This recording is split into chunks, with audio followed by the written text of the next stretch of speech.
পরীক্ষা কেমন হয়েছে ময়না? ভালো হয়েছে শিমুল ভাই। ভালো তো হইবই, তোমার পরীক্ষা যাতে ভালো হয় এই জন্য আমি দোয়া করছিলাম। জি না, আপনার দোয়ায় পরীক্ষা ভালো হয় নাই। সারা বছর বেশি করে পড়ালেখা করছি, ভালো মতো প্রিপারেশন নিছি, এর জন্য পরীক্ষা ভালো হয়েছে। আচ্ছা শিমুল ভাই, আপনারা সব সময় দেখি যে রাস্তাঘাটে দাঁড়ায় থাকেন, আবার স্কুল কলেজের সামনে দাঁড়ায় থাকেন, আপনি কি কাজ কাম কিছু করেন না? না, কাজ কাম কিছু করি না।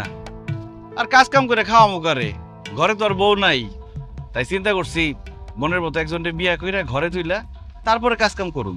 এই যে একটা ভুল ধারণা, কাজ কাম না করলে ভালো কোনো মেয়ে আপনারা বিয়ে করব? বেকার ছেলেরে কোনো ভালো মেয়ে বিয়ে করতে চায় না। দোস্ত, তুই কোনো বেকার ছেলেরে বিয়ে করবি?